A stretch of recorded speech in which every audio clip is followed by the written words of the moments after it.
Okay, so dear Dharma practitioners, be comfortable yourself and relax your body. Keep your back straight, neck head straight in one line and your right palm on your left.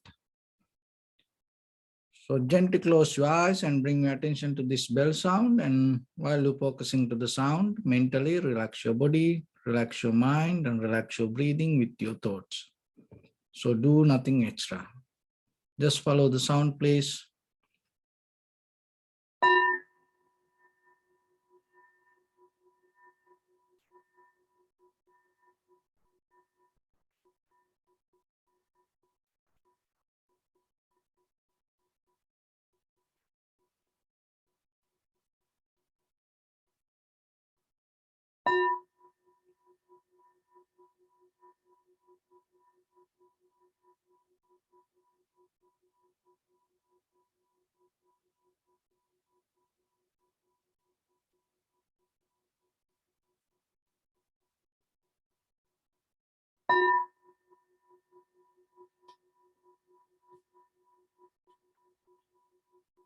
Namo tassa bhagavato arahato samma sambuddhassa. Namo tassa bhagavato arahato samma sambuddhassa. Namo tassa bhagavato arahato samma sambuddhassa. Homage to the blessed one, the exalted one, the fully enlightened one. So dear Dhamma practitioners, before we start our practice session, as usual, we'll take few minutes for ourselves to clarify how this meditation can help for us to develop our inner awareness. So when it comes to meditation, the very purpose of this meditation is understanding the reality. So the reality is one way, is the true nature. Another thing is whatever we experience in this very moment is our reality.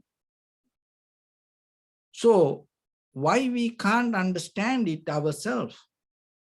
Why we have to practice some kind of mental skills to see the reality?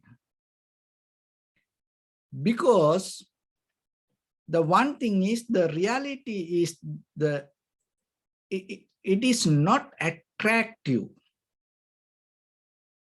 Reality is a very neutral.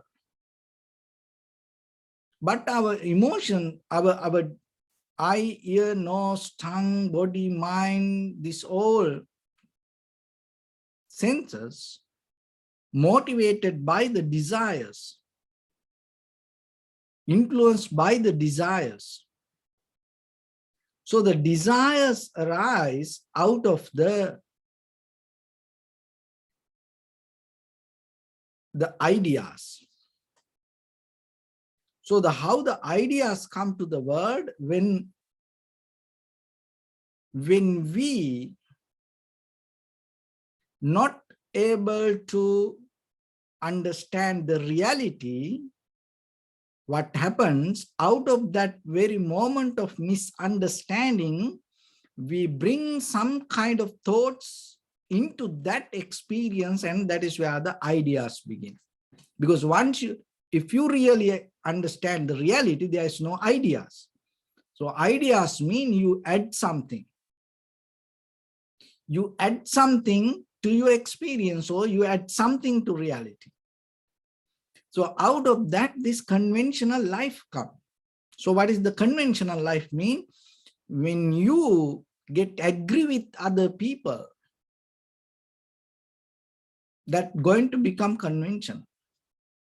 When we go with other people, when we comfortable with others, when we adapt to others' ideas or the environment or the situations or the culture, traditions, that's become our conventional life. So your conventional life is not the reality. So the conventional life built out of ideas.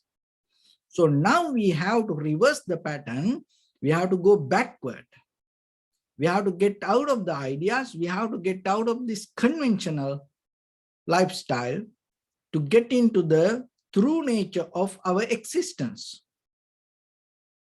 So it can done by just purifying our mind. So that purification doesn't happen if you again add some kind of imagination. If you add some ideas, it's not going to purify. Why? Because your mind get out of that the clarity, or your mind got polluted because of the ideas or the imagination. So then adding or using the same thing, you can't purify it. So the meditation is one way that you get out of the ideas. You get out of your imagination. And another thing is you get out of your conventional life. So what is the conventional life mean? Whatever you keep doing as an ordinary person in day-to-day life. So that the yogi mean, or the very ascetic way of practice mean, you are challenge yourself. So challenge, it's only practice point of view, we bring that word. You use some effort not to go with that ordinary current, but to start to resist the void and step backward rather than go with it. So then when it comes to sitting, that the sitting itself, physically, you come to a kind of like a environment, you build up a situation to settle down. So then mentally, what you need to do in the beginning, don't remind or don't repeat that whatever ordinary things that you used to do. So thinking about past or the future like that. If your mind go that way, so bring it back again and again and stay with your primary mental object. So that is one way that you can bring the clarity. Because now your mind not repeat, not go with the imagination, or not influenced by ideas, and now settle down in the moment. So in the moment, what you experience become your wisdom. So that is your reality. And then by the time, if you are, maybe in the beginning it happened, then it will disappear. Then again, you have to do it again, you have to bring it back.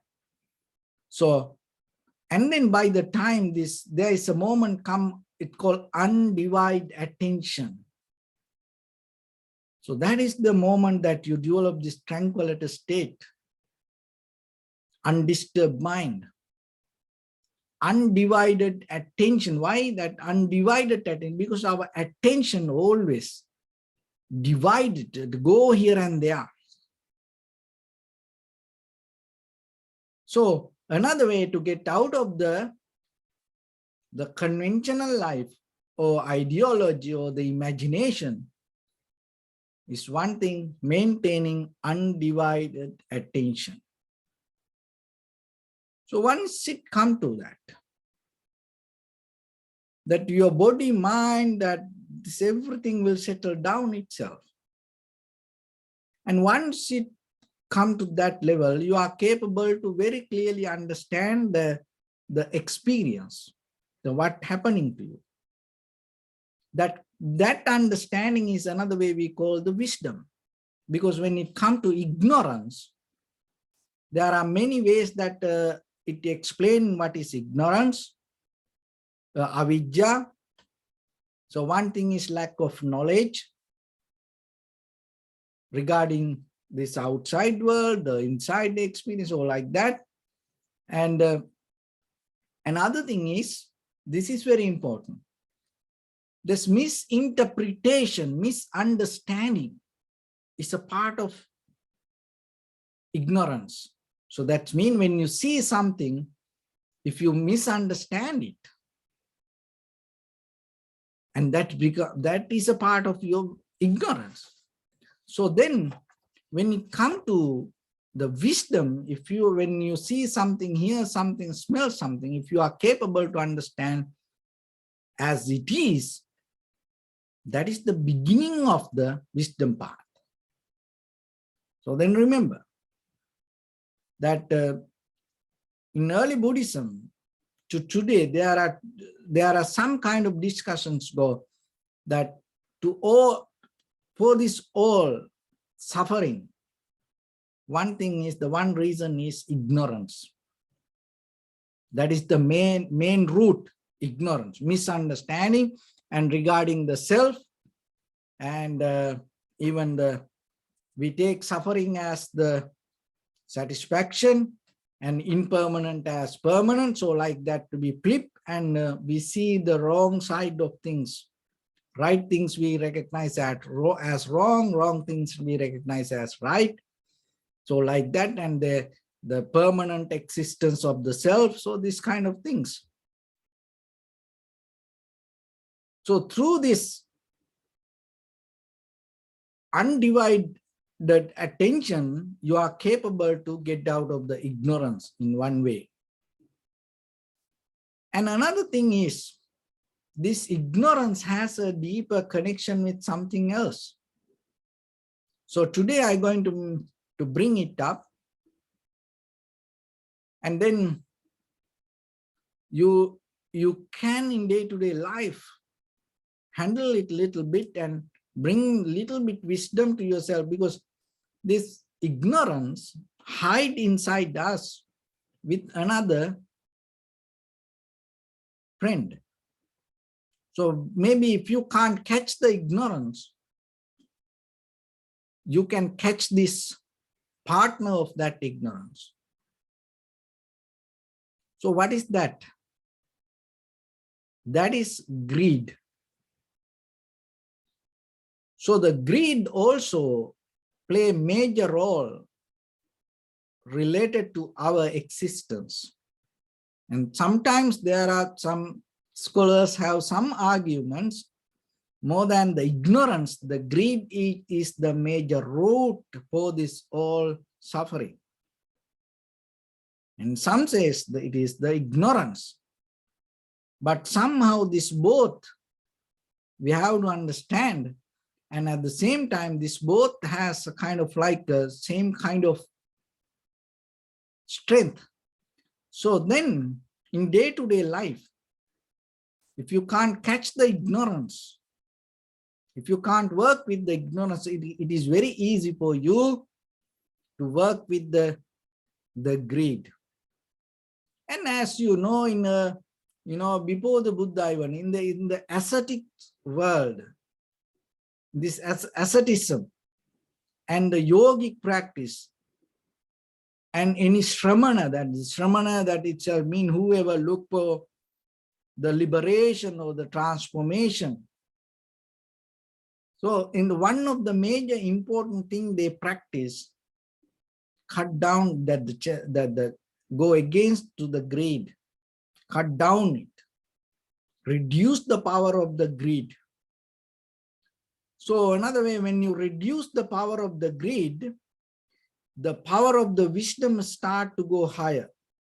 So then now you have to understand, when the greed is so high, as a result of that, sometimes what happens, the ignorance become more powerful because the wisdom disappears. So then in day-to-day life, look into yourself. And while you practice meditation, at the same time, as exercise, as homework, try to work with your greed, because it comes in different ways. It is just not only things we intake from our mouth. That is one thing. And you may do fasting, and you become vegan or vegetarian, or you cut down meals. So you may do many things. That is very important, because the food is one of the major things nourish the greed. But here the greed is not only the food. The greed with our eyes to look things or see things, the desires with our eyes. The greed to hear things, the greed to smell things, and greed to feel the sensation or the feelings, and greed for the wisdom or the knowledge or the new things or the ideas. This all part of greed. And that greed deeply related with the self-centered mind and kind of like the idea of permanent. So that's why once you start to work with the greed, you are capable to bring the wisdom little bit more higher and stronger. So then from today, at that part also, how you can do that? So you are the one who can see your greed, work with it. And so whatever the greed arises, once you see it, don't give any chance. Because that greed is not only personally for you, and it is not a new thing. That's what you have to remember. The greed arises in you with your eye, ear, nose, tongue, body, mind, has a long history. And it go beyond your birth. And that is the major one of the power that, that becoming happens. So then if you look for the change, if you look for higher existence, don't keep repeat things with the greed that whatever you used to do. So, and the very first thing is the recognition. So once you recognize it, and one thing is stay away from it and reduce the power of it.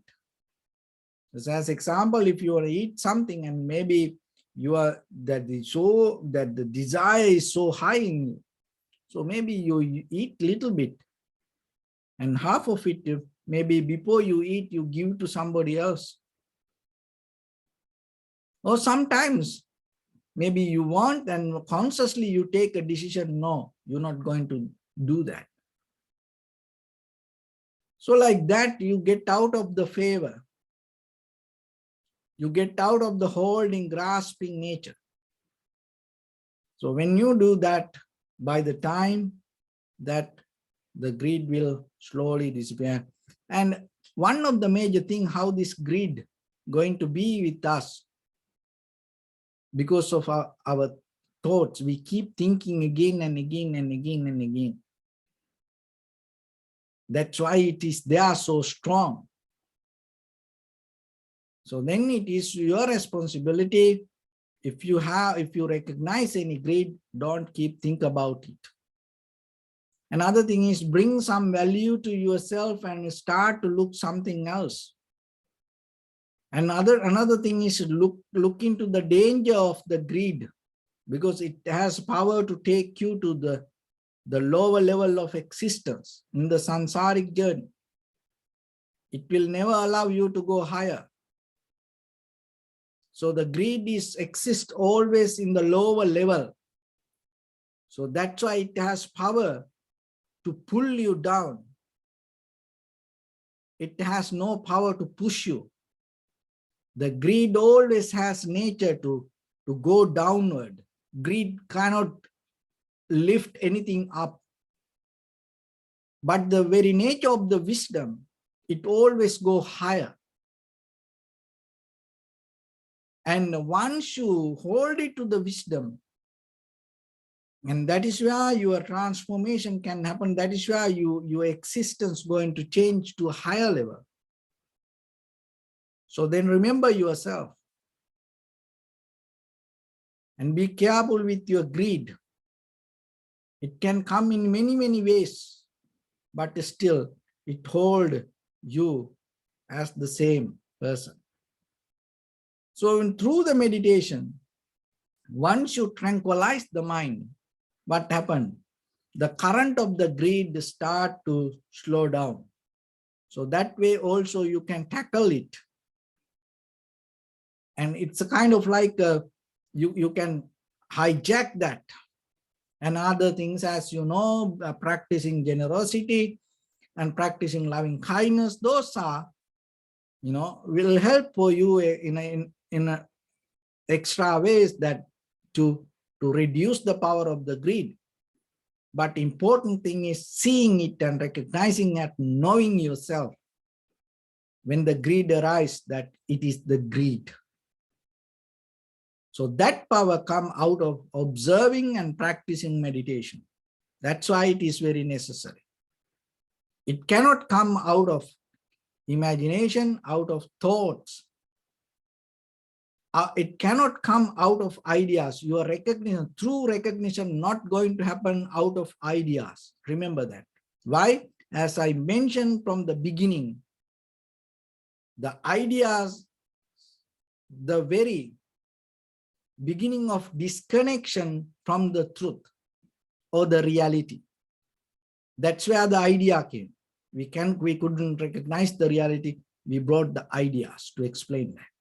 So you see that if you try to use that, you will never get out of the greed. It will empower the greed. So that's why observing and recognizing and allow you to reduce that. So then there are two ways, the greed and ignorance. This both has a deeper relationship. Wherever the ignorance, there is a greed. Wherever the greed, there is ignorance.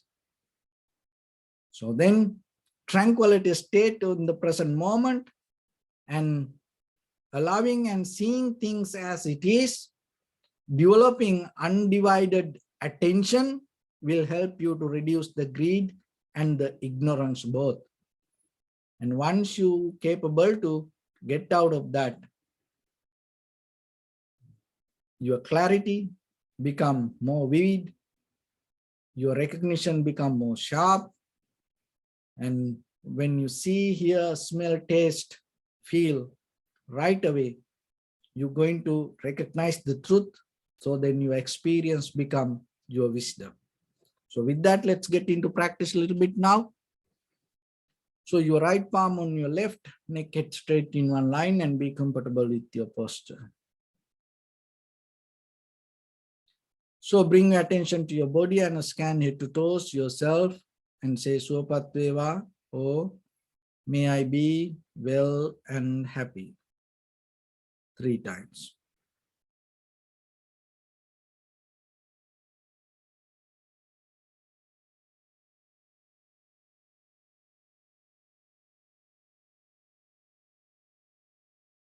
Take a moment and think. We gathered here in this moment to practice this ancient meditation technique. All the Buddhas, all the enlightened masters followed this path and achieved wisdom. So we also gathered here to accumulate that knowledge. In this moment with this sitting, may my body become more comfortable, may my breath be more smooth, may no difficulties come to me, may all the success come to me. Also think for a moment, this is the last moment we're spending in this very lifetime, and detach your mind from all your past memories and as well as any kind of future thoughts. Just try to remain in the present moment, observing the sensation of your inhalations and exhalations. So in the beginning, deeply and gently, breathe in, breathe out 3 times, please, and find the sensation.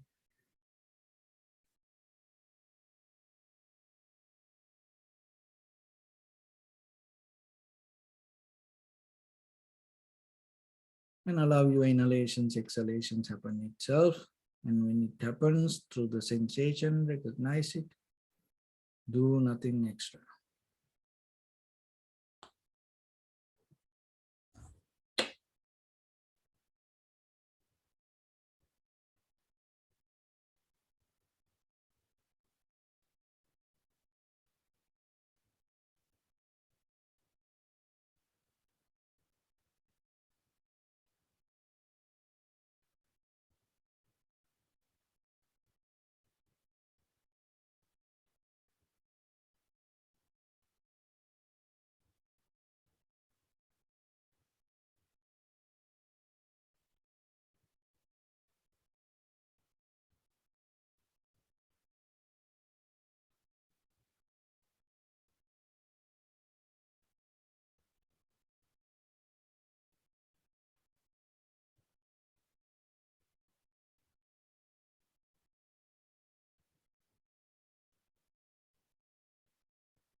Bring my attention to your body, please.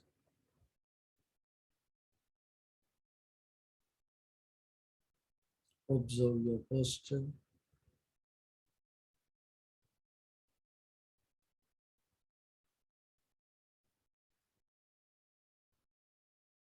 We cultivate loving kindness and compassion in our heart and radiate it as a light through entire your compound, village, city, state, country, world, around this universe. Also, as far as you can, through galaxies, other planets, stars. Reminding yourself like this. With clear intention, mentally repeat after me. May all living beings in this universe be well and happy. May everyone be happy and safe. And may their hearts be filled with joy. May all living beings live in security and in peace. Beings who are frail or strong, tall or short, big or small, visible or not visible, near or far away, already born or yet to be born. May all of them dwell in perfect tranquility. Let no one do harm to anyone. Let no one put the life of anyone in danger. Let no one out of anger or ill will wish anyone any harm.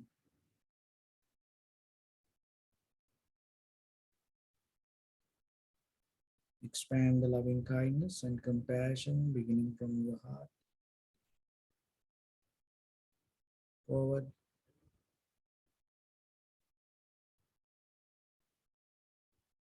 Visualize yourself and send it as a light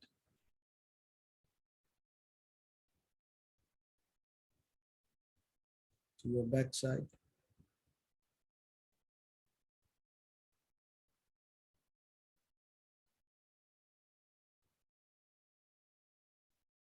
to your left side,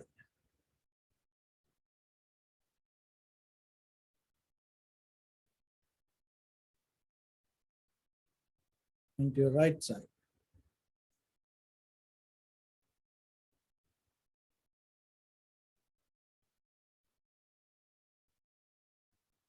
Downward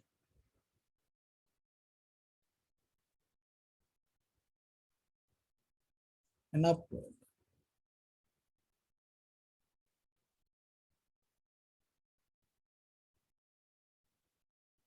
To all six directions at once, like the moon, the sun, spread the light, spread the energy without any condition, without any limitation, without any resistance or without any judgment.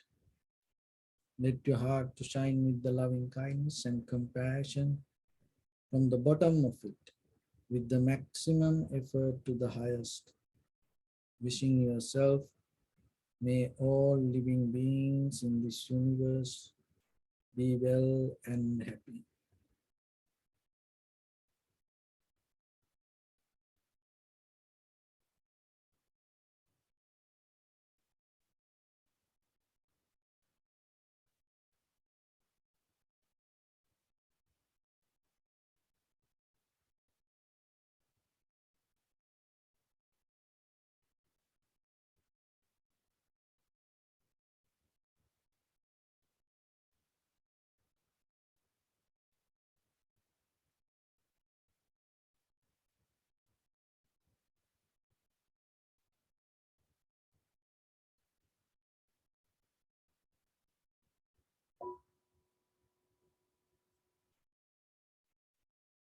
Say sadhu, sadhu, sadhu.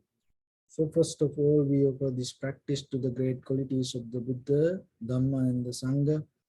And also by the power of this meritorious deed, may all of us attain to the supreme bliss of Nibbana. May all your guardian angels and deities will receive these merits and increase their longevity and protect you from all planetary influences or any kind of ill effects.